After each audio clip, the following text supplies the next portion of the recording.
ഉമർ ഇബ്നുൽ Khattab റളിയല്ലാഹു അൻഹു, അദ്ദേഹം ആരായിരുന്നു? ഉമർ ഇബ്നുൽ ഖത്താബ് റളിയല്ലാഹു അൻഹുവിനെ കുറിച്ച് പറഞ്ഞത് അദ്ദേഹം മസിൽമാനായിരുന്നു. അദ്ദേഹത്തിന്റെ മുഷ്ടി കൊണ്ടെന്ന് അടിച്ചാൽ മുഖത്തിന്റെ ഷേപ്പ് മാറും. അത്രക്ക് പവറുള്ള മനുഷ്യനായിരുന്നു. പക്ഷേ വാത്സല്യമില്ല, കാരുണ്യമില്ല, ഒന്നുമില്ല, കണ്ണിൽ ചോരയില്ല. ആ ഉമർ ഇബ്നുൽ ഖത്താബ് റളിയല്ലാഹു അൻഹു ഒരിക്കൽ ഉഖാല ചന്തയിലേക്ക് രാവിലെ സൂര്യൻ ഉദിച്ചു വരുന്നേ ഉള്ളൂ, രാവിലെ കടന്നു ചെന്നു.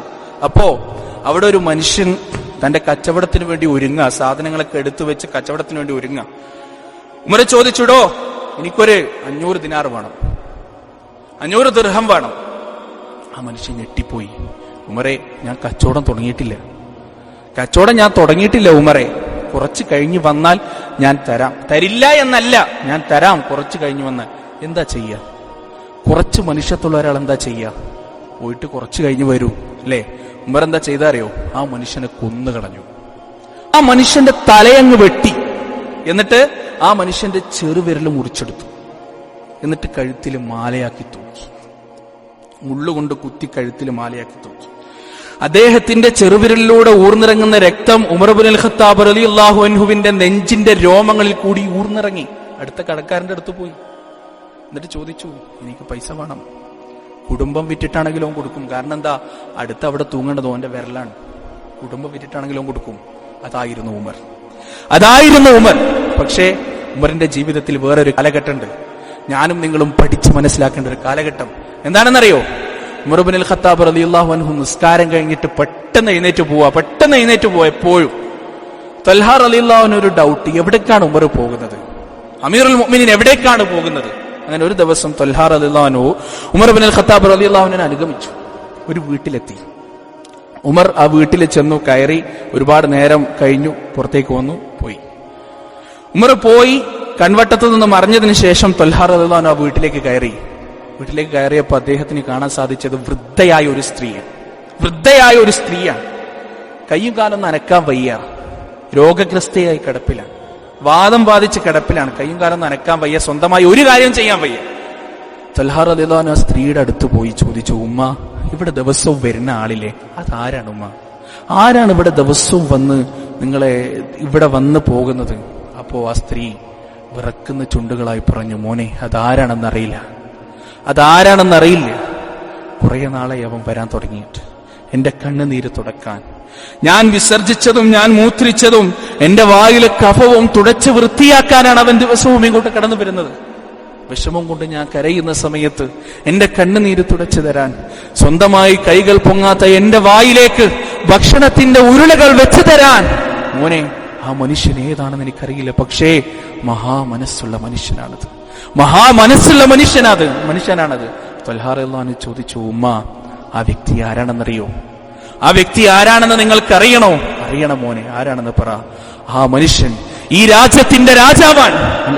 റോമാ സാമ്രാജ്യത്തിന്റെ, പേർഷ്യ സാമ്രാജ്യത്തിന്റെ അധികാരത്തിന്റെ സിംഹാസനങ്ങളും ചെങ്കോലുകളും ഏതൊരു ഉമറിന്റെ മുന്നിലാണോ 10 മടക്കി കീഴടങ്ങിയത്, ആ ഉമർ ഈ രാജ്യത്തെ നിയന്ത്രിക്കുന്ന അമീറുൽ മുഅ്മിനീൻ, ഖലീഫ, ഡിക്റ്റേറ്റർ, ആ ഉമറാണുമ്മ ദിവസവും നിങ്ങളുടെ വീട്ടിലേക്ക് കടന്നു വന്നുകൊണ്ട് നിങ്ങളുടെ പാദസേവ ചെയ്യുന്നത്.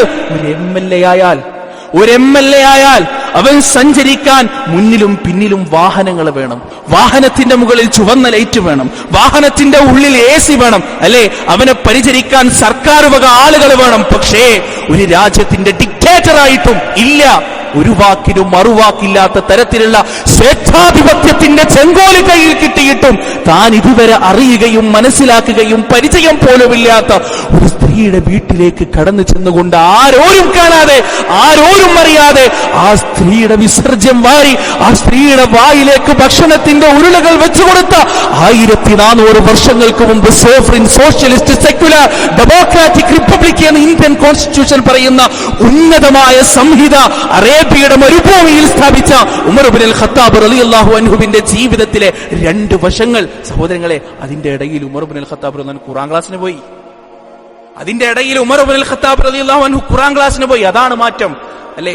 വർഷങ്ങൾക്ക് മുമ്പ് ഇതുവരെ കണ്ടിട്ടോ കേട്ടിട്ടോ ഇല്ലാത്ത ഒരു മനുഷ്യനെ കൊന്നുകളഞ്ഞ് ആ മനുഷ്യന്റെ ചെറുവിരൽ മുറിച്ചെടുത്ത് കഴുത്തിൽ മാലയാക്കി തൂക്കി ഉക്കാലച്ചന്തയിൽ സംഹാര താണ്ഡവമാടിയിരുന്ന ഒരു മനുഷ്യൻ ഇന്ന് വരെ പരിചയമില്ലാത്ത പാവപ്പെട്ട വൃദ്ധയായ ഒരു സ്ത്രീയുടെ വീട്ടിലേക്ക് കടന്നു ചെന്ന് പരിചരിക്കാൻ മാത്രമുള്ള ഒരു മനുഷ്യനായി മാറിയത്.